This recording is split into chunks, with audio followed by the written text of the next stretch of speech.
بسم اللہ الرحمن الرحیم نحمده ونصلی ونسلم علی رسولہ الکریم۔ آج کا درس صفحہ نمبر 44 کی آخری سطر سے وربما یورد۔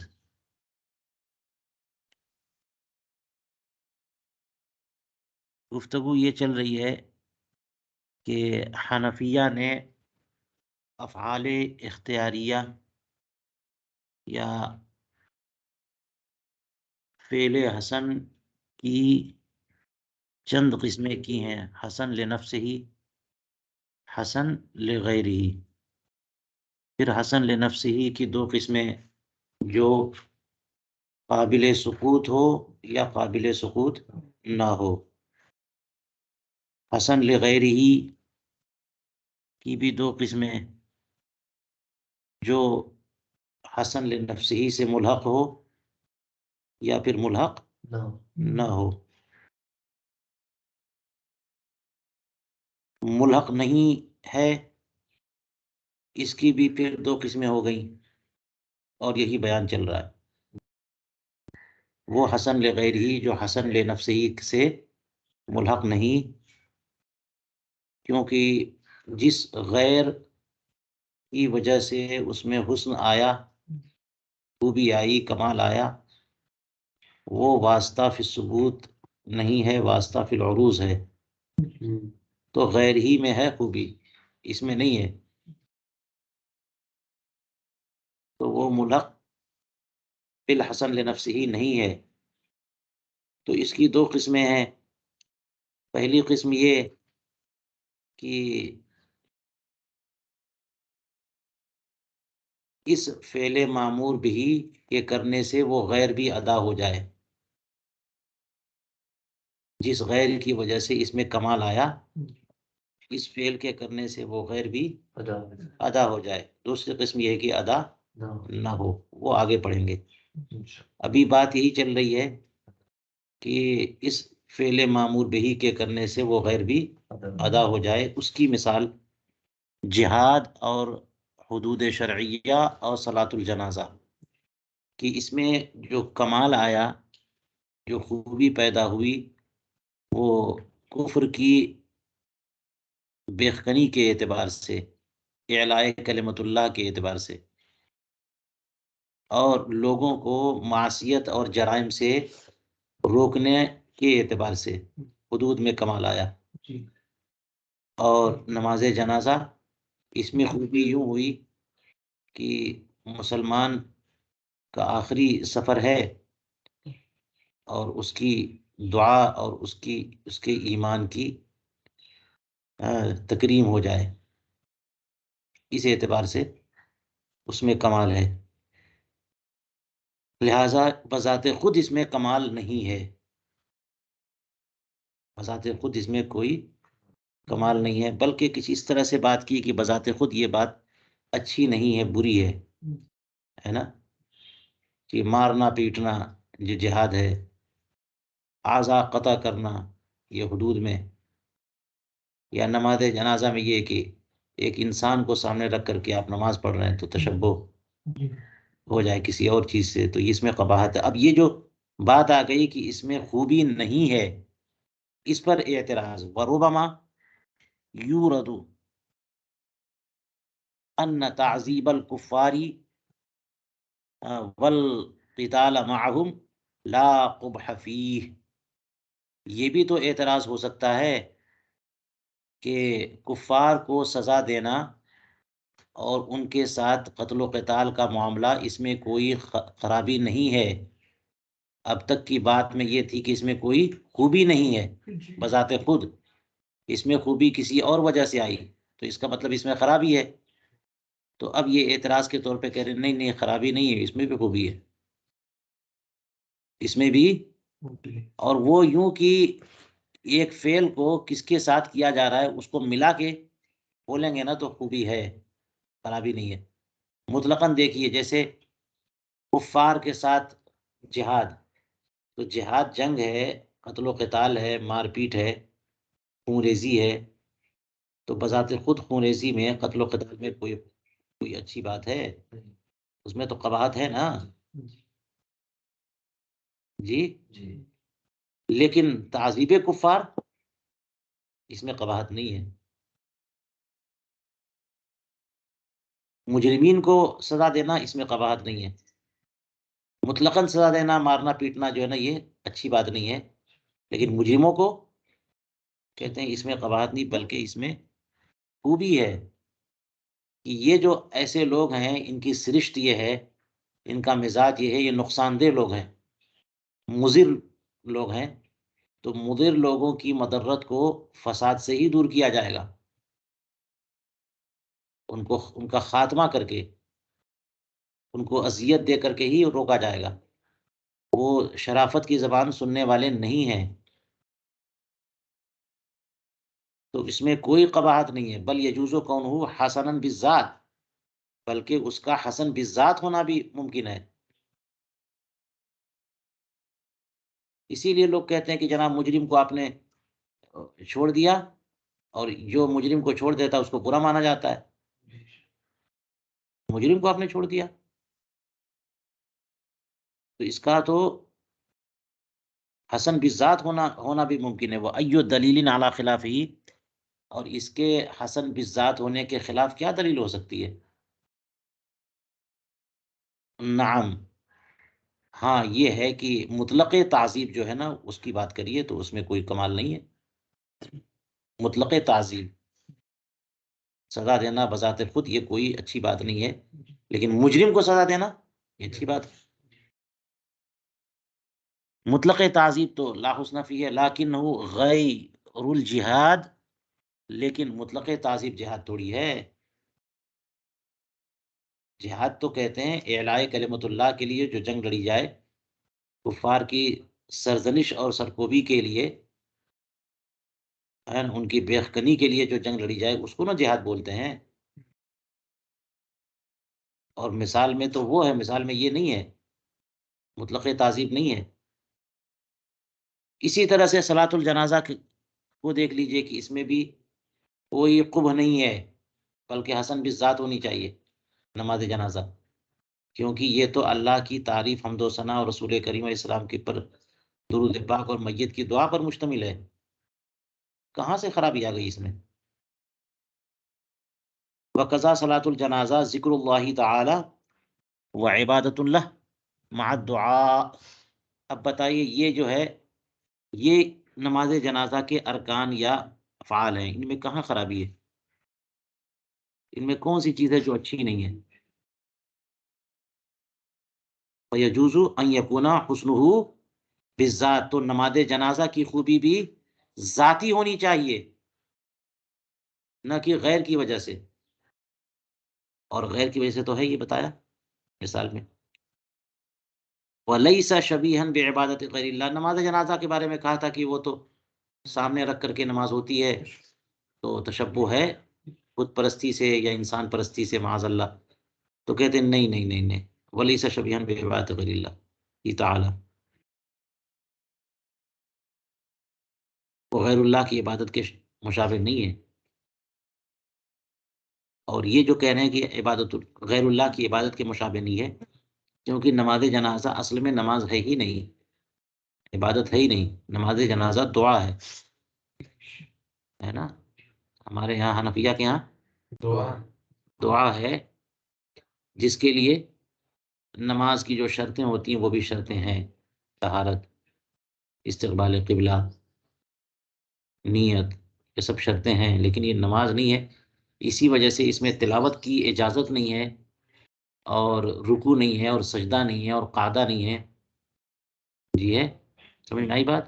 یہ سب نہیں ہے. تو یہ غیر اللہ کی عبادت کی مشابہت نہیں ہے. کما فی الحج، جیسے کہ حج میں ہے کہ حج بھی حسن ہی حسن ہے. تو وہاں پر کسی خاص گھر کے گرد گھوم رہے ہیں، تو کیا اس میں وہ خانہ کعبہ تو اللہ نہیں ہے نا، غیر اللہ ہے، تو غیر اللہ کی عبادت ہو گئی؟ ایسا نہیں ہے. نعم الکفر و اسلام المیت وسائط فی الثبوت، ہاں کفر اور میت کا اسلام یہ اس میں خوبی کو ثابت کرنے کے لیے یہ وسائط ضرور ہیں. اس میں خوبی آئی اور انہی کے واسطے سے آئی. یہ کہنا کہ اس میں خوبی ہی نہیں ہے، یہ ٹھیک نہیں ہے. کفر جو ہے کی وجہ سے جہاد میں خوبی آئی، اور میت کے اسلام کی وجہ سے نماز جنازہ میں حسن پیدا ہوا، خوبی و کمال. تو یہ وسائط فی الثبوت کل بیت فی الحج، جیسے کہ خانہ کعبہ کی وجہ سے حج میں کمال ہے، ورنہ کسی کے گرد گھومتے رہیے آپ، کوئی عبادت نہیں ہوگی، کچھ ثواب نہیں ملے گا. ہاذا اے خذ ہاذا والظاہر ان الجہاد لا يصلح ان يلحق بالاول. ظاہر یہ ہے کہ جہاد اول سے ملحق کرنے کے لائق نہیں ہے. اب یہ ہو سکتا ہے کہ بطور محاکمہ کر رہے ہوں کہ بات تو کہہ چکے ہیں مصنف، اس پر ایراد کر دیا کسی نے. مصنف نے کہہ دیا تھا کہ جہاد جو ہے نا، جہاد اور حدود شرعیہ اور نماز جنازہ یہ حسن لغیر ہی غیر ملحق بالاول کی قسم ہے، کی مثال ہے غیر ملحق کی نا، جو اول سے ملحق نہیں ہے. لیکن اس پر جو ایراد کیا وہ تو کچھ یوں لگ رہا ہے کہ نہیں، وہ اول سے ملحق ہونا چاہیے. اول سے ابھی یہ جو بات چل رہی تھی وہ اس بات کا خلاصہ کیا ہے، مطلب کیا ہے؟ جو آپ کہہ رہے ہیں کہ نماز جنازہ میں بھی خوبی ہے، خرابی نہیں ہے، جہاد میں بھی خوبی ہے، خرابی نہیں ہے، اس میں خوبی ہے، اس کے اندر حدود شرعیہ میں بھی خوبی ہے. تو یہ سب کہنے کا مطلب کیا ہے؟ آپ اس کو ملحق کرنا چاہ رہے ہیں اول سے. بات سمجھ میں آ گئی؟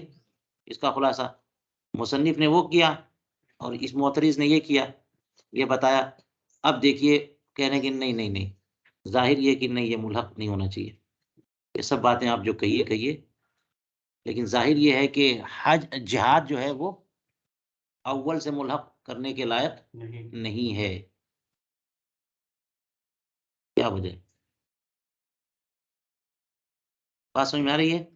وجہ دیکھیے، الا ترى ان القتال معهم يسقط بادنى شبهة والحسن بالذات لا يسقط عن الذمة بالشبهات. نہیں دیکھتے کہ قتال کفار کے ساتھ جو ہے ادنا شبہ سے ساقط ہو جاتا ہے تو حکم، لیکن ادنا شبہ سے ساقط ہو جاتا ہے. جی حضرت اسامہ ابن زید رضی اللہ تعالیٰ عنہ کا ایک واقعہ ہوا، حدیث پاک میں بڑی تفصیل کے ساتھ یہ مذکور ہے کہ ایک بڑا خونخوار دشمن جو ہے نا، وہ اس سے مارکہ آرائی ہو رہی تھی، اور اس نے وار کیا اور انہوں نے وار کیا، اور دونوں طرف سے وار ہو رہے ہیں. اتنے میں جب وہ کنٹرول میں آیا تو اس نے کہا لا الہ الا اللہ، ہے نا. اب وہ چلاتے تلوار اور مار ڈالتے اس کو، تو تلوار چلاتے چلاتے اس سے پہلے اس نے کیا کہہ دیا، اور یہ صاف قرینہ تھا کہ یہ جان بچانے کے لیے بول رہا ہے. کس لیے بول رہا ہے؟ جان بچانے، بھاگنے کے لیے بول رہا ہے. قرینہ ہے کہ نہیں ہے؟ اور اس بنیاد پر انہوں نے مار دیا اس کو. جب رسول کریم علیہ السلام کی بارگاہ میں گیا تو سخت ناراض ہوئے ہیں، اور فرمایا آپ نے کہ حلا شققت قلبہ، کیا تم نے دل چیر کے دیکھ نہیں لیا؟ تم کو کیسے پتا کہ وہ دل سے نہیں بول رہا ہے؟ قرینہ ہونے کے باوجود نا، حالت ایسی ہے، اس کے باوجود ایک شبہ کی کچھ تو مفہوم ہو جو بولے. اسی لیے کہتے ہیں کہ اس پہ حکم ہوتا ہے کہ جو زبان سے کلمہ پڑھ لیا تو اسلام کا حکم ہوگا. تو اس سے گویا کہ مارنا جائز نہیں تھا، تو قتال ساقط ہوا.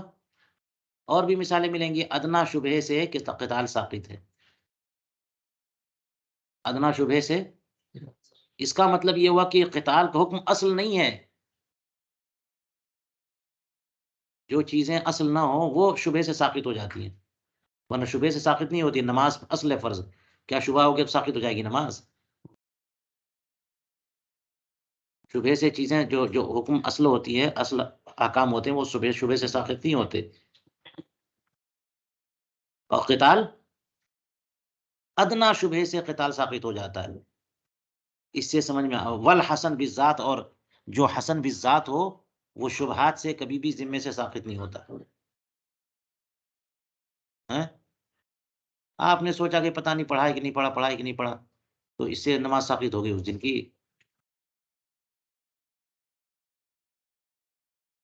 بل یجب معہا للاحتیاط، بلکہ جو حسن بالذات ہو وہ شبہ کے ساتھ بھی واجب ہوتا ہے. شبہ ہے کہ کیا کہ نہیں کیا، لیکن چونکہ حسن بالذات ہے، اس کی ذات میں خوبی ہے، تو اس کو ادا کرنا واجب ہے، کہیں چھوٹ نہ جائے. اس بچے ڈر سے کہ کہیں چھوٹ نہ جائے، اندیشہ کہ چھوٹ نہ جائے، ہو سکتا ہے کہ نہیں کیا ہو تو پڑھ لیں. للاحتیاط، احتیاط کا تقاضا اس میں، جیسے جو حسن لذات نہ ہو بلکہ حسن کسی اور کی وجہ سے ہے، اس میں شبہ کی وجہ سے بچنا بہتر ہوتا ہے، کہ اس کے اندر جو ہے نا ایک صفت ہے جس میں خوبی نہیں ہے، تو بچنا بہتر ہے، اور یہاں کرنا بہتر ہے. حسن بالذات میں کرنا بہتر ہے.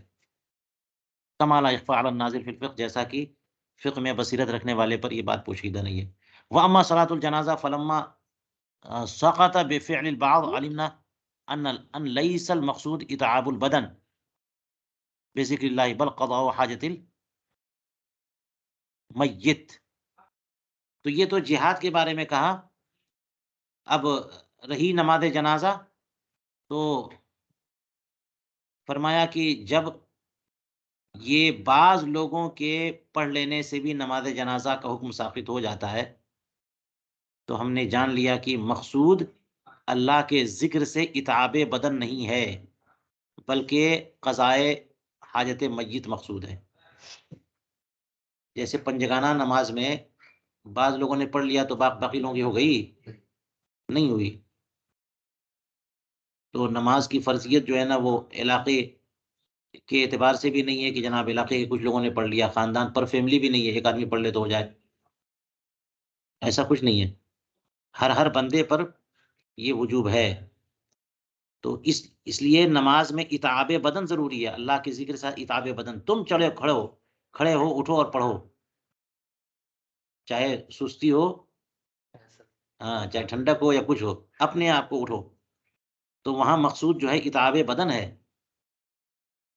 اور نماز جنازہ میں اگر دو چار لوگوں نے پڑھ لیا تو پھر باقی لوگوں کو اب اجازت نہیں ہے نا پڑھنے کی، اعادہ نہیں کر سکتے، تکرار نہیں کر سکتے. اور یہ کہ اگر کچھ لوگوں نے پڑھ لیا تو باقی لوگ اب ماخوذ نہیں ہوں گے، کوئی نہ پڑھے تو سب ماخوذ ہوں گے. اس کا مطلب مقصود ہے کہ اس کا کام ہو جائے میت کا. ہم پڑھیں، آپ پڑھیں، یہ پڑھیں، وہ پڑھیں، کوئی بھی پڑھے، کام ہو جانا چاہیے کس کا؟ میت کا.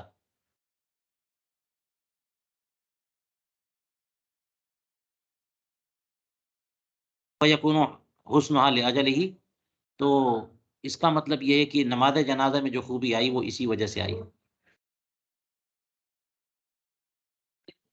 ٹھیک ہے، میت کی وجہ سے. وَبِهَذَا يَخْرُجُ الْجَوَابُ عَنِ الْجِهَادِ أَيْضًا، اور اس سے جو ہے وہ جہاد کا بھی جواب آ گیا. فَتَدَبَّرْ وَانْصِفْ،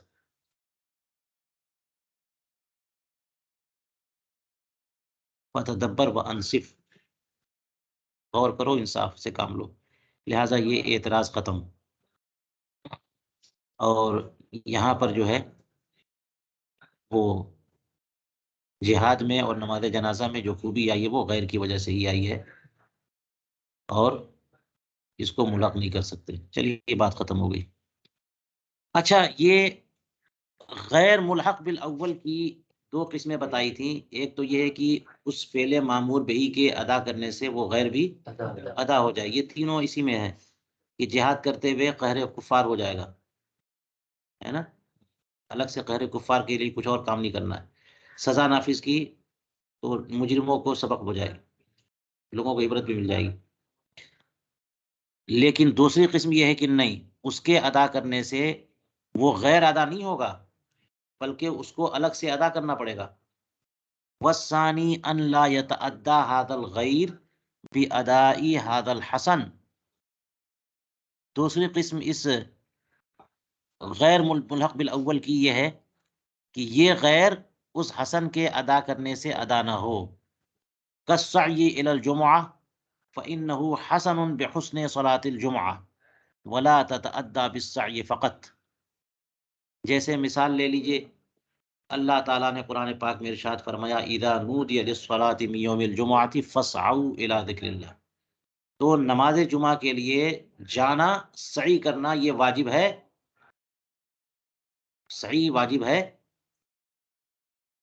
جی. اور اس میں خوبی آئی نماز جمعہ کی خوبی کی وجہ سے. آپ جو ہے تیزی سے جاؤ، چلتے پھرتے رہو، واک کرو، ہے نا، اور چہل قدمی کرو، ایکسرسائز کرو، دوڑو. اس میں کون سے کمال کی بات ہے؟ چلنے پھرنے میں کون سے کمال کی بات؟ لیکن جمعے کے دن آپ کام دھندا بند کر کے مسجد کے لیے جا رہے ہیں تو یہ کمال ہے، اس میں خوبی ہے. لیکن یہ وہ صبح میں جو چل رہے تھے اس میں خوبی نہیں ہے، اور دوپہر میں چلنے خوبی ہے. تو دونوں میں فرق کیا ہوا؟ یہ چلنا وہ کہیں اور تھا، یہ چلنا جمعے کے لیے، اس وجہ سے خوبی آئی نا. لیکن کیا چلنے سے ہی نماز جمعہ ادا ہو جائے گی؟ چل کے جو ہے مسجد پہنچ گئے تو سبحان اللہ کام ہو گیا، اب اس کے بعد نماز جمعہ پڑھنی ہے بھائی. ولا تتأدى بالسعی فقط، صرف چلنے سے نماز جمعہ ادا نہیں ہوگی. اس کی مثال یہ بھی لے سکتے ہیں، وربما یمثل بالوضوء، وضو سے بھی تمثیل ہو سکتی ہے. فإنه حسن بحسن الصلاة لأجل كونه شرطا، کہ یہ جو ہے نا یہ حسن ہے نماز کے حسن کی وجہ سے. وضو میں بھی خوبی ہے نماز کی خوبی کی وجہ سے. اور کیسے خوبی وضو میں؟ کیونکہ وضو نماز کے لیے شرط ہے، وضو کے بغیر نماز نہیں شروع کر سکتے. الطہارت یا الطہور مفتاح الصلاۃ، یا مفتاح الصلاۃ الطہور، جو حدیث پاک ہے. تو خوبی آ گئی، ورنہ جناب آپ پانی بہاتے رہیے بدن پہ، اس میں کیا خوبی ہے؟ وفیہ شائبۃ من الخفاء، ہاں ہو سکتا ہے اسی وجہ سے یہ ایک خفا کا شائبہ ہے، اس وجہ سے اس کو مثال بنانے کے بجائے انہوں نے پہلے یہ مثال بیان کی سعی والی. کون سا شائبہ ہے خفا کا؟ فإن الوضوء بما هو طہارۃ حسن.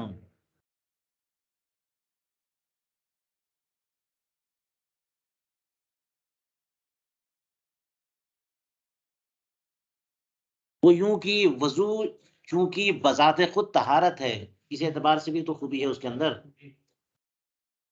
جیسے وہاں پر تھا معاملہ کہ جہاد بذات خود تو خون ریزی نہ ہے. جہاد بذات خود کیا ہے؟ اور 100 کوڑے مارنا وہ پٹائی ہے. تو اس میں کون سی خوبی ہے؟ لیکن وضو جو ہے بذات خود اس میں جو کام کرتے ہیں وہ پانی سے بدن دھونا ہے، اس میں خرابی تو نہیں، اس میں تو خوبی ہے، بدن صاف ہو رہا ہے، پاک ہو رہا ہے. اور اس کے ذریعے نماز تک پہنچیں گے تو نماز میں بھی خوبی ہے، لیکن اس میں بھی کچھ نہ کچھ خوبی ہے، اس لیے ایک طرح سے اس میں خفا ہے. وَإِنْ كَانَ لَهُ حُسْنٌ آخر، اگرچہ اس میں ایک جہت خوبی کی یہ بھی ہو سکتی ہے کہ ایک اور خوبی من جہت حسن مشروط ہی، جی اس کے مشروط کے حسن کی خوبی، اس کے مشروط کے حسن کی جہت سے. یہ شرط ہے، اس کا مشروط نماز ہے، اور نماز حسن ہی حسن ہے، تو اس کی خوبی کی وجہ سے یہ بھی خوبی والی چیز ہو گئی، وضو خوبی والی چیز ہو گیا. بات سمجھ میں آئی؟ تو ایک خوبی اس میں ذاتی ہے وضو میں، وہ کیا ہے کہ وضو کرتے کیا ہے؟ پانی سے دھلتے ہیں، خون تھوڑی بہاتے ہیں، گندگی تھوڑی کر رہے ہیں، وہاں پہ صفائی کر رہے ہیں. تو بذات خود وضو میں خوبی ہے نا. دوسری خوبی یوں آئی کہ یہ کیوں کر رہے ہیں؟ اس لیے کہ نماز پڑھنی ہے، تو وہاں سے بھی خوبی آ رہی ہے کہ اچھے مقصد کے لیے کر رہے ہیں، تو یہ بھی اچھی بات ہے. الا ترى ان الشرع ندب الدوام ندب الدوام علی الطہارتی، نہیں دیکھتے کہ شریعت نے اس کے طہارت کے اوپر مداومت کو مندوب قرار دیا. تو نماز ہی کی وجہ سے اگر خوبی تھی تو یہ نہ ہونا چاہیے کہ جب نماز پڑھنا ہو تب طہارت کرو، وضو کرو، اور ہر دم وضو میں رہنے کی کیا ضرورت ہے. جیسے قتال کے معاملے میں کہ جس کو چاہو مارتے چلے جاؤ اور ہر دم لڑائی کرو. جہاں پر کفر ہے، جہاں پر مسئلہ ہے وہاں پر کرو، اور جب مسئلہ نہیں ہے تو نہیں کرو. تو اگر اس میں خوبی، وضو میں خوبی صرف نماز کی وجہ سے ہوتی ہے تو یہ کہتے کہ نماز کا ٹائم ہے تو وضو سے رہو، باقی وضو کرنے کی کیا ضرورت ہے. حالانکہ سب کو پتہ ہے کہ حدیث پاک میں بھی ہے کہ وضو علی الوضو ہے، مداومت علی الوضو ہے، وضو کر کے سونا بھی مستحب فرمایا. کھانے کے لیے وضو، سونے کے لیے وضو، جب نماز کوئی نہیں ہے اس وقت بھی وضو، بلکہ جب نماز ممنوع ہے اس وقت بھی وضو، مداومت علی الوضو.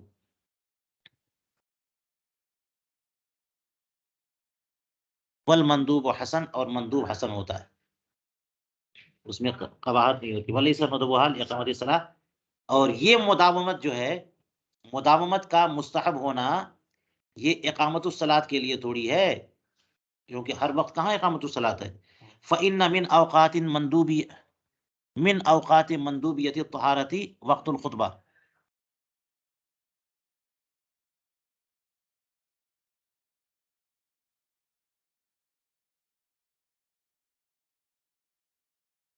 کیا ہے؟ فإن من اوقات مندوبیت الطہارتی وقت الخطبتی وسائر الاوقات المکروہ فتدبر. یہ طہارت کی مندوبیت کے جو اوقات ہیں ان میں خالی نماز والا وقت تھوڑی ہے، یہ تو میں بتا چکا. خطبے کا جو وقت ہے اس میں بھی طہارت شرط نہیں ہے خطبے کی صحت کے لیے، لیکن یہ کہ مستحب ہے کہ خطبے میں بھی، تو وہاں کس لیے مندوب ہو گیا وضو. اور مکروہ اوقات میں بھی مستحب ہے کہ باوضو رہے، وہاں کیوں مندوب ہے. تو آپ اس پہ غور کرو.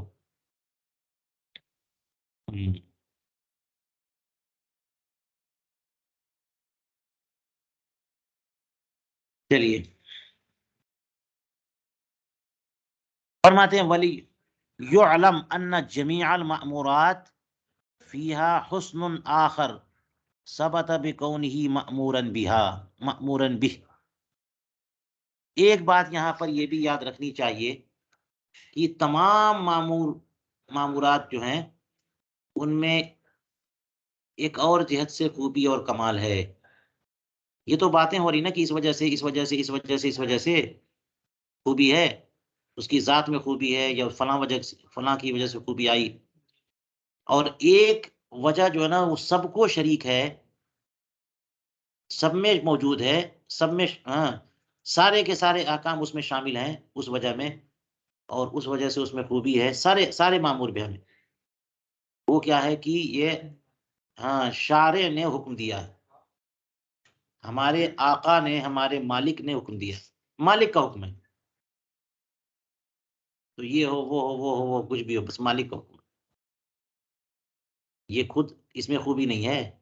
جی تو کہتے ہیں کہ یہ بات معلوم ہونی چاہیے کہ تمام معمورات اس میں ایک اور حسن ہے جو اس وجہ سے ثابت ہوا ہے کہ وہ کیا ہے، معمور بھی ہی ہے.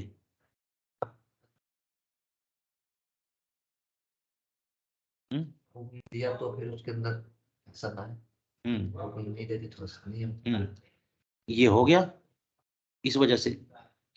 اس میں یہ جہت پائی گئی کہ جب حکم ہو گیا تو اس میں خوبی آ گئی.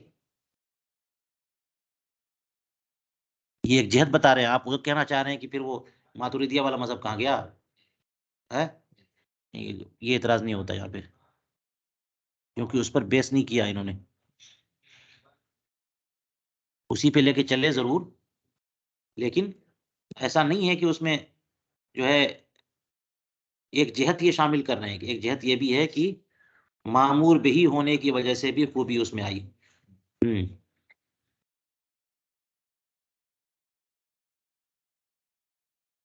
ولا ينافي الحسن الثابت فلا ينافي الحسن الثابت قبل الامر.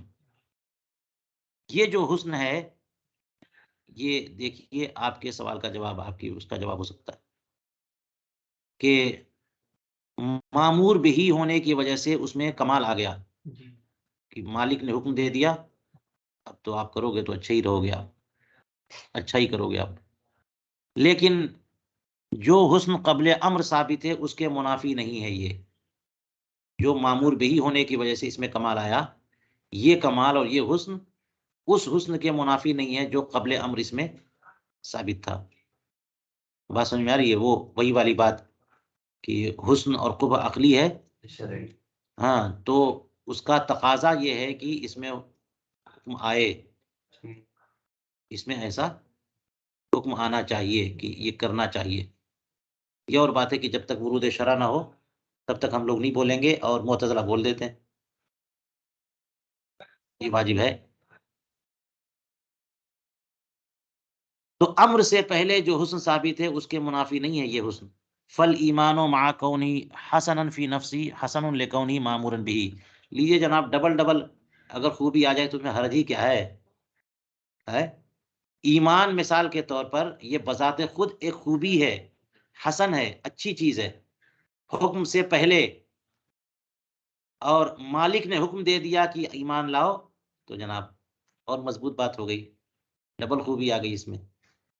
بات سمجھ میں آئی؟ تو ایمان حسن فی نفسی ہونے کے باوجود وہ یوں بھی حسن ہے کہ وہ معمور بھی ہے. بات سمجھ میں آئی؟ ولا تظنن، ہاں یہ دیکھیے، یہ نہ ٹینشن لے لینا کہ ان ھذا یؤول الی مذہب الاشعری، یہ تو مذہب اشعری کی طرف بڑھ رہے ہیں ہم لوگ. یہ کس طرف بڑھ رہے ہیں؟ اور مذہب اشعری کیا ہے کہ حسن و قبح شرعی ہے، کوئی خوبی نہیں ہے. جب حکم آئے گا تبھی اس میں خوبی آئے گی. اور یہی کہا کہ معمور بہی ہونے کی وجہ سے اس میں حسن آیا، ایک جہت یہ بھی ہے. تو کہہ رہے کہ نہیں نہیں نہیں، یہ مت سمجھنا کہ یہ مذہب اشعری کی طرف ہم بڑھ رہے ہیں. من ان الحسن یثبت بالامر، کہ حسن ثابت کیسے ہوتا ہے؟ ماتریدیہ بھی اس کے خلاف ہے، جو حنفیہ اوپر کا ہے نا.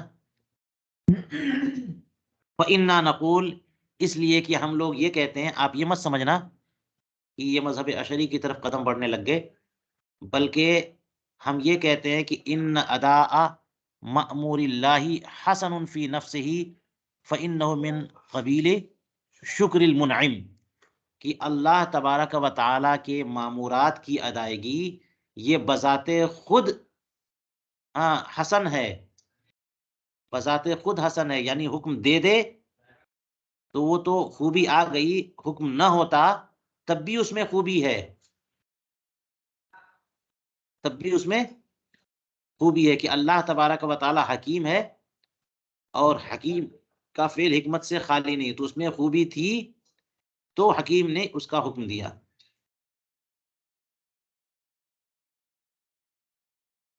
جی، اس لیے کہ یہ شکر منعم کی قبیل سے ہے، اور شکر منعم جو ہے نا خود واجب ہے، یعنی خود یہ معقول بات ہے. وَأَدَاءُ هَذِهِ الْعِبَادَاتِ مِنْ أَفْرَادِ أَدَاءِ الْمَأْمُورِ بِهِ، اور ان عبادات کی ادائیگی یہ معمور بہی کی ادائیگی کے افراد سے ہیں، کہ معمور بہی کے ادا کے افراد سے. فَيَكُونُ حُسْنُهُ بِحُسْنِهِ، تو اس کا حسن اس کے حسن کی وجہ سے ہے. ٹھیک ہے؟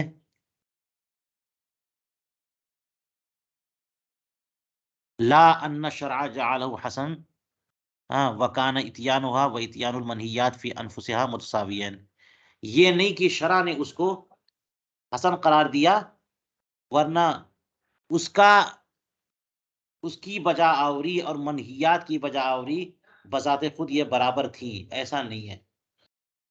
کچھ افعال برے ہیں، کچھ افعال اچھے ہیں، ہے نا. تو دونوں کی ادائیگی اور بجا آوری بذات خود ایک نہیں ہے. ایک کی بجا آوری بہتر ہے، دوسرے کی بجا آوری اچھی نہیں ہے. یہ ہے. تو اس لیے ہم نے یہ کہا کہ نہیں، شرع نے اسے، اس میں حسن ہے پہلے سے، اور شرع نے آ کر کے اس کو اور حسن بنا دیا، یہ تو ہے، یہ نہیں کہ اس میں حسن تھا ہی نہیں اور حکم کی وجہ سے حسن آ گیا ہے، تو ہاں ایسا نہیں ہے کہ پھر اس کا مطلب ہاں لیکن حسن کا علم نہیں تھا میرے پاس. ہاں نہیں، یہ پہلے بات ہو چکی ہے نا، اس قدر عقل جو ہے وہ کفایت کرتی ہے کہ اس میں خوبی کی وجہ تلاش کرے، معلوم ہو. علم تھا، ہاں یہ کہہ دیا کہ ہر فعل میں، یہی شروع میں کہا ہر فعل میں معلوم ہو جائے یہ ضروری نہیں ہے. چلیے، وَأَعَاذَنَا اللَّهُ تَعَالَى عَنْ هَذَا الْقَوْلِ، اللہ تعالی ہمیں اس قول سے بچائے. کیوں اس طرح کی بات کہہ رہے ہیں؟ کیونکہ اب سے یہی وہ فرعی اختلاف ہیں اشاعرہ اور ماتریدیہ کے، جس میں کسی کی تضلیل نہیں ہے نا. تو یہ ہے کہ اگر بالکل واہی تھا، کچھ نہیں تھا، اس میں کوئی خوبی نہیں تھی، تو شرع نے حکم کیوں دیا؟ تو پھر یہ بھی لغو ہوا، پھر یہ کہ حکیم کا فعل کوئی حکمت سے خالی ہے، اس کا مطلب.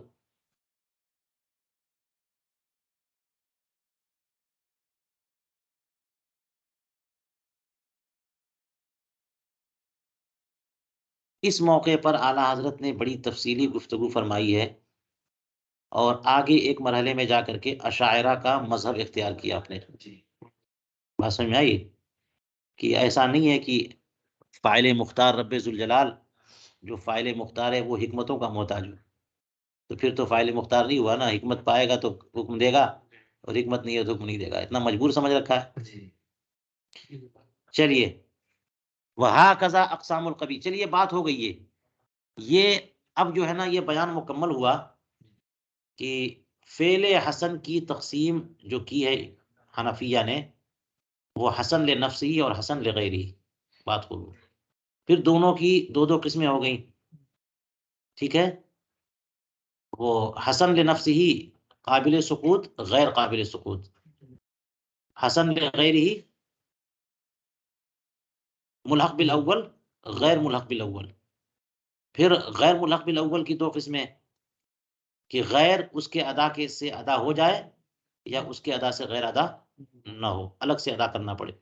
سب کی مثالیں ذہن میں آ گئی. یہ ساری جو تقسیم ہے نا کبھی پر بھی نافذ ہوں گی. یہ تو حسن کی قسمیں ہیں نا، اب پھر کبھی کو بھی سب بیان کرنا ضروری ہے، اتنی محنت سے ہوا. تو فرماتے ہیں وہاکذا اقسام القبیح، یہ فعل حسن کی تقسیم تھی. فعل قبیح کی بھی تقسیم یوں ہی کر لیجئے، یعنی حسن لنفسہ ہی اور حسن لغیرہ، تو قبیح لنفسہ ہی اور قبیح لغیرہ. قابل سکوت قابل جو کیا آپ نے اس کی مثالیں تلاش کر لیجئے. ٹھیک ہے.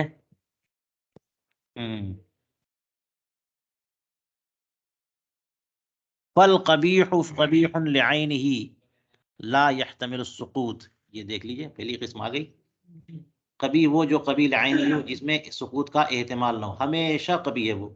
جیسے شرک ہے، کب شرک کی قباحت ختم ہو سکتی ہے؟ اللہ تعالیٰ کے ساتھ کسی کو شریک ٹھہرانا، یہ تو قبیح لذاتی ہے، اور اس میں احتمال سقوط بھی نہیں ہے.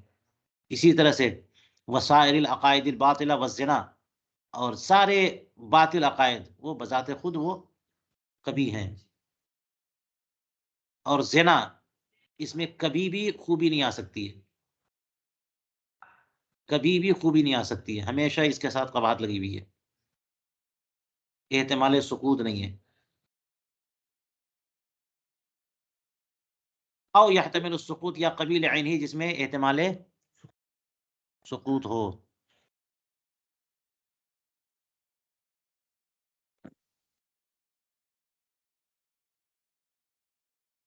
اکل المیتہ، اس کی مثال اکل میتہ لے لیجئے. بھائی مردار کا گوشت کھانا کوئی اچھی بات ہے؟ خراب بات ہے نا. مردار کا گوشت پوائزنس ہو جاتا، زہریلا ہو جاتا، خون ناپاک ہے، وہ سب سرایت کر چکا ہے، غیر اللہ کے نام پہ ذبح ہے، خراب چیز ہے، کھا رہے ہو آپ. تو اکل میتہ قبیح ہے کہ نہیں ہے؟ لیکن احتمال سقوط ہے کہ حالت مخمصہ میں، حالت اضطرار میں نص قرآنی سے اس کی اجازت ہے. تو قباحت ساقط ہوئی کہ نہیں ہوئی؟ سقط قبحہ فی المخمصہ، تو یہ قبیح عین ہی کی دو مثالیں آ گئی. وقبیح لغیرہ، اور قبیح لغیرہ بھی دیکھ لیجیے آپ کہ اس کی ذات میں قباحت نہیں ہے لیکن کسی اور کی وجہ سے اس میں خرابی آئی. جی تو وہ بھی تو پھر بتایا تھا کہ دو قسمیں ہیں، کہ وہ غیر اس کے ادا سے ادا ہو جائے یا نہ ادا ہو. تو کہتے ہیں وقبیح لغیرہ یتعدی بارتکاب ھذا القبیح، غیر کی وجہ سے وہ قبیح ہے کہ وہ غیر اس قبیح کے ارتکاب سے وہ بھی اس کا بھی ارتکاب ہو جاتا ہے. کصوم یوم العید قبیح، جیسے عید کے دن روزہ رکھنا یہ جو ہے نا قبیح ہے، لیکن روزہ رکھنا قبیح ذاتی نہیں ہے، کیونکہ وہ تو اللہ کی خوشنودی کے لیے یا نیت سے کھانے پینے جماع سے اپنے آپ کو باز رکھ رہا ہے. امساک ہے تو امساک میں بذات خود کوئی قباحت نہیں ہے، لیکن قباحت آئی اس لیے کہ روزے کا دن جو ہے نا رحمان کی طرف سے ضیافت کے ایام ہے نا، کھانے پینے کے ایام ہیں. تو کوئی بڑا آدمی جب دعوت دیتا ہے تو آدمی سوچتا ہے نا کہ ان کی دعوت جو ہے نا وہ رد نہ کریں، ضرور جانا ہے. اپنے پیاروں کی دعوت کو کوئی رد نہیں کرتا، کیونکہ اس کو رد کرنے اور قبول نہ کرنے کو برا مانا جاتا ہے کہ ہمارے یہاں آ کر کے آپ جو ہے دعوت نہیں کھا رہے ہو. حضور کریم علیہ الصلوۃ والسلام کبھی دعوت دے دیں، سبحان اللہ کیا نصیب ہے. کون جو ہے اس میں چوکے گا، پیچھے رہے گا؟ تو کیا خیال ہے اللہ تبارک و تعالیٰ کی طرف سے جب دعوت ہو تو جب اس کی ضیافت ہو کھاؤ پیو، اور جناب کہ نہیں تو ہم تو روزہ ہی رکھیں گے، بہت بڑے آ گئے ہو.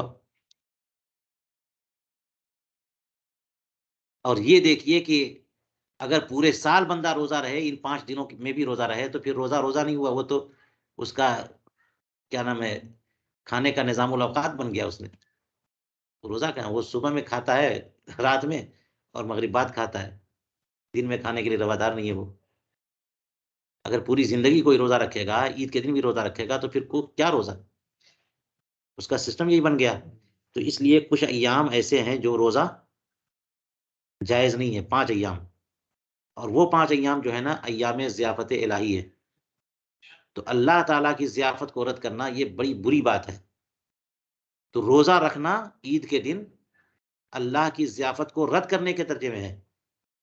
تو جو بندہ روزہ رکھے گا اس میں خرابی، بذات خود خرابی نہیں ہے روزہ رکھنے میں، لیکن رحمان کی ضیافت کو رد کرنا یہ خراب بات ہے.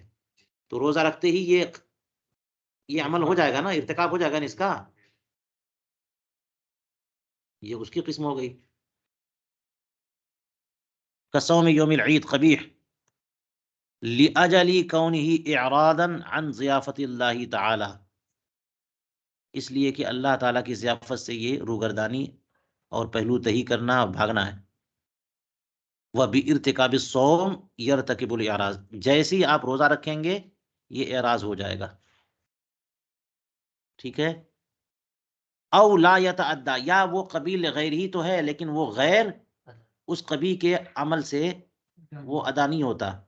کل بیع وقت النداء قبیح لافضائه الى فوات الجمعہ، جیسے جو ہے اللہ تعالیٰ نے قرآن پاک میں ارشاد فرمایا وَذَرُوا الْبَيْعَ فَاسْعَوْا إِلَىٰ ذِكْرِ اللَّهِ وَذَرُوا الْبَيْعَ، جب اذان ہو جائے جمعے کی تو چل پڑو اور بیع چھوڑ دو.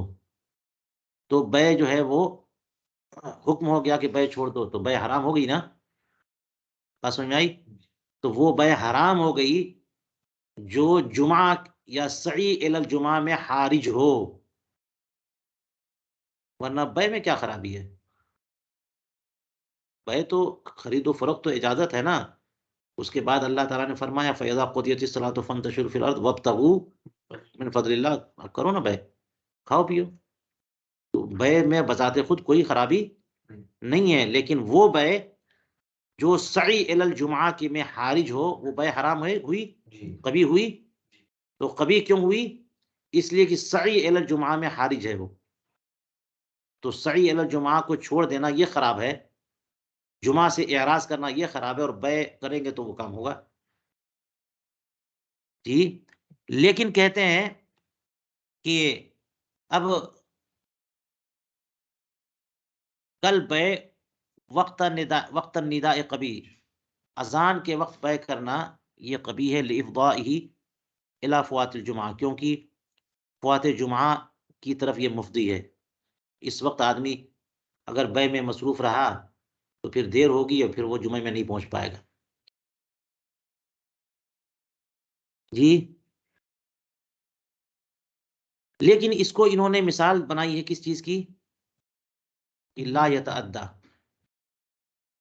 ہے نا، لہذا ایسا نہیں ہے کہ کوئی بندہ بیع میں مصروف رہے تو فوات جمعہ ہو بھی جائے، اسی لیے کہا کہ اگر کشتی میں سوار ہیں، جمعہ کی مسجد جو ہے اس پار ہے ندی کے اور ادھر سے جا رہے ہیں، اور کشتی چلے جا رہی ہے، اسی میں کسٹمر مل گیا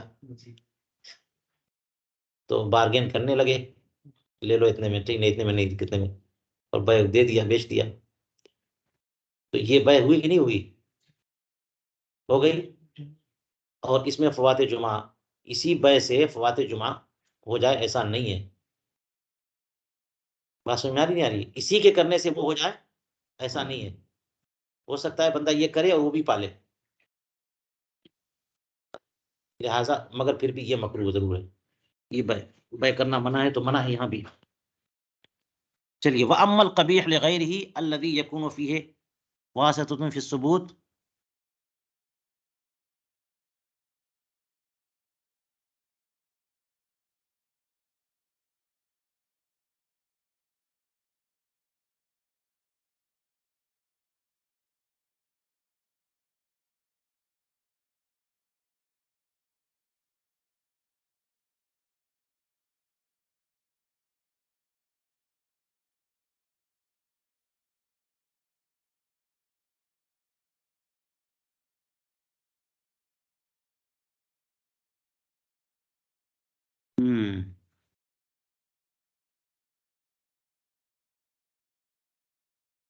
اصل میں حسن لذاتی، اس میں فعل حسن میں جو قسمیں آئی تھیں اس میں حسن لغیرہی میں بھی وہ قسم لائے تھے نا، جس میں کہا تھا کہ ملحق بالاول ہے حسن لغیرہی میں، شبہ ہے نا، حسن لغیرہی میں کیا کہا تھا؟ ملحق بالاول ہے، کیوں؟ اس لیے کہ وہ واسطہ فی الثبوت ہے، تو ہے تو غیر کی وجہ سے لیکن اس میں حسن ثابت ہے، تو اس کی بات یہاں پہ لا رہے ہیں، اس کا اپوزٹ کیا قبیح میں بھی ہے کہ نہیں ہے، تو وہاں تو بیان آ گیا، اور یہاں کہہ رہے ہیں، یہاں وہی کہہ رہے ہیں کہ وَأَمَّا الْقَبِيحُ لِغَيْرِهِ، وہ قبیح لغیرہی کہ جس میں واسطہ فی الثبوت ہو، یعنی غیر کی وجہ سے وہ قبیح ہے، لیکن اس قبیح، وہ قبیح جو ہے نا، وہ نہیں، وہ غیر جو ہے وہ واسطہ فی الثبوت ہے، اور واسطہ فی الثبوت کا مطلب یہ ہوا کہ اس میں بھی قباحت ہے اور اس میں بھی قباحت ہے، کیونکہ واسطہ فی الثبوت میں بتایا تھا میں نے کہ واسطہ ذو الواسطہ دونوں صفت سے متصف ہوتے ہیں، جبھی تو حسن لنفسی، حسن لغیرہی کو کہہ دیا تھا کہ غیر کی وجہ سے کمال آیا، لیکن وہ کمال آیا یہاں پہ، یہاں بھی ہے، اس کی وجہ سے ملحق بالاول کہہ دیا، تو یہاں بھی ہو کہ قباحت غیر کی وجہ سے ہے، لیکن غیر کی وجہ سے جو قباحت ہے نا، وہ قباحت یہاں بھی ہے اگرچہ اس کی وجہ سے ہے، تو وہ جو غیر ہے، جو واسطہ ہے، وہ واسطہ فی العروض نہیں ہے کہ صرف وہیں پر ہے یہاں نہیں ہے، وہ واسطہ کیسا ہے؟ واسطہ فی الثبوت یہاں بھی ہے، تو اس والے غیر قبیل غیری کو کہہ رہے ہیں کہ لم محدرہ، یہ محدرہ ہے، یہ اس کو لوگوں نے حدر کر دیا، چھوڑ دیا، لم ارى بیانہ فی کلام القوم، میں نے اس کا بیان قوم کے کلام میں نہیں دیکھا، کہیں نہیں ملا کہ قبیل غیری جو واسطہ فی الثبوت والا اس کا معاملہ کہاں ہے، وَإِنْ كَانَ، اگر یہ معتبر ہو، فَمِثَالُهُ الْغَصَبُ، اس کی مثال کیا ملے گی؟ غصب اس کی مثال ہے، قبیل غیرہی، اور غیر کی وجہ سے اس میں قباحت آئی، لیکن آئی، وہ غیر واسطہ فی الثبوت ہے، اس کی مثال کیا ہے؟ فَإِنَّهُ إِنَّمَا حَرُمَ لِتَعَلُّقِ حَقِّ الْغَيْرِ، غصب کیوں حرام ہے؟ غصب حق غیر کے تعلق کی وجہ سے حرام ہے۔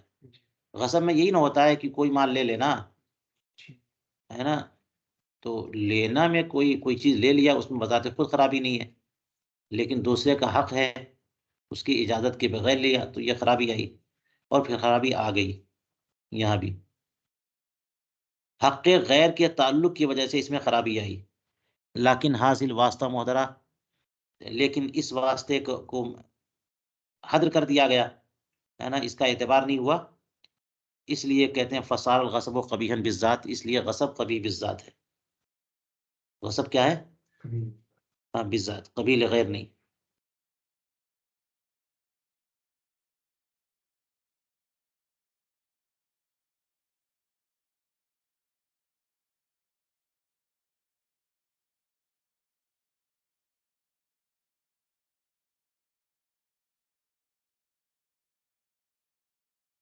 چلیے یہاں تک انہوں نے فعل حسن اور فعل قبیح کی قسمیں بیان کر دی، اب ان قسموں کو بیان کرنے کا فائدہ کیا ہے؟ آپ نے کہہ دیا کہ وہ حسن لنفسی ہے یا حسن لغیری ہے، قابل سکوت ہے، ناقابل سکوت ہے، ملحق بالغیر جو ہے وہ ملحق بالحسن لنفسی ہے یا ملحق نہیں ہے، جتنی بھی قسمیں کی ہیں اس کا کیا فائدہ ہے؟ اور اگر کوئی حکم قرآن پاک میں آتا ہے، حدیث پاک میں آتا ہے کہ یہ کرو، تو ان میں سے کس میں مانا جائے گا؟ ٹھیک ہے، وہی فرماتے ہیں کہ الامر المطلق مجردا عن القرینۃ حل للحسن لنفسه لا يقبل السقوط کما اختار شمس الائمہ، فرماتے ہیں کہ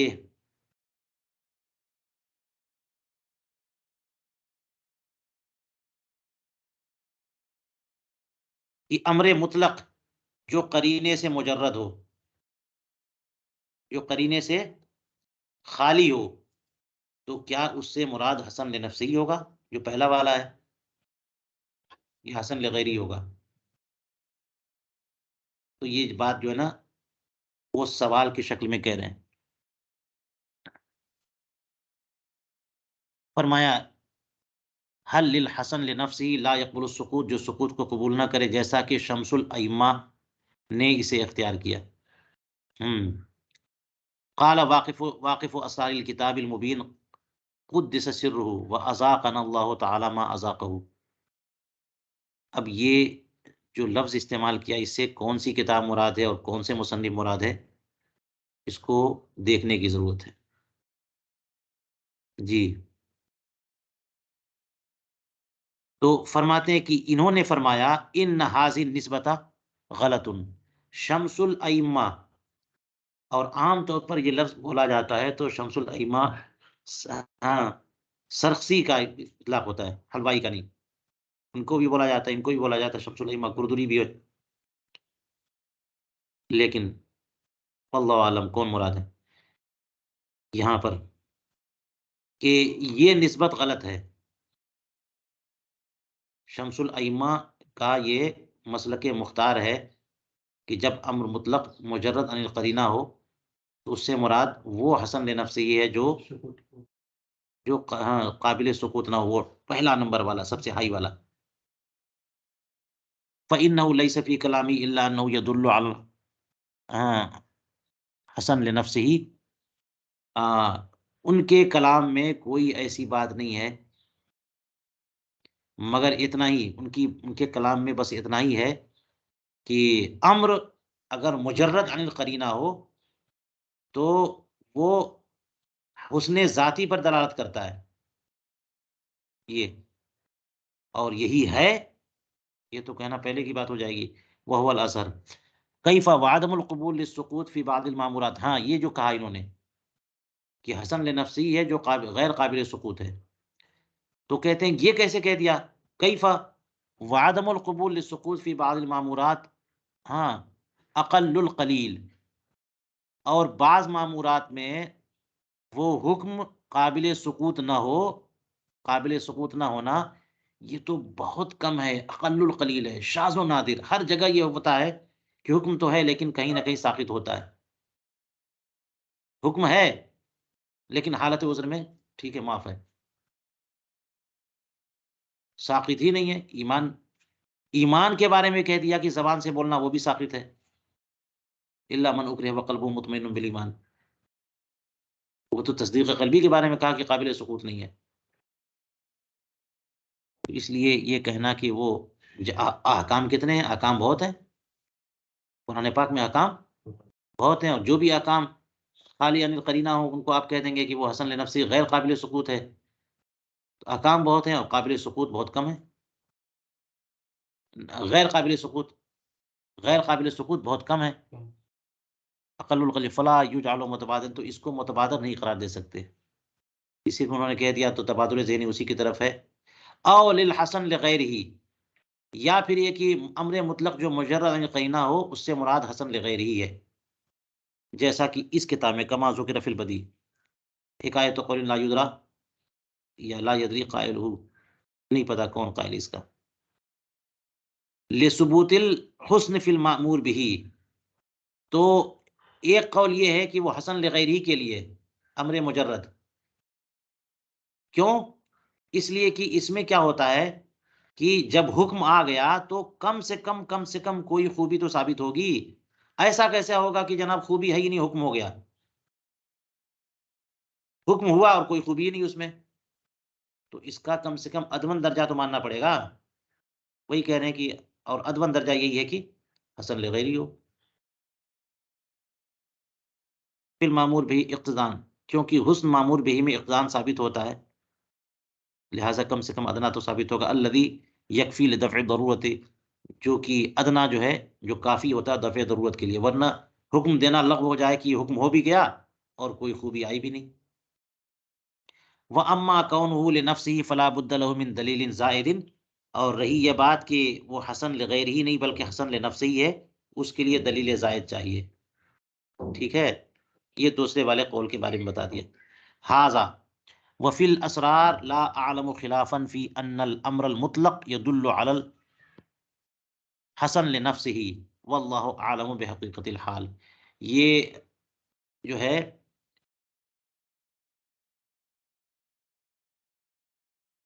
اسرار نامی کوئی کتاب ہوگی، اور ویسے کاشف الاسرار ایک کتاب ہے اصول کی، یا کشف الاسرار، تو اس کی طرف اشارہ ہے یا اس کے متن کی طرف اشارہ ہے، واللہ اعلم۔ یہ چند کتابوں کے بارے میں معلومات کرنی چاہیے،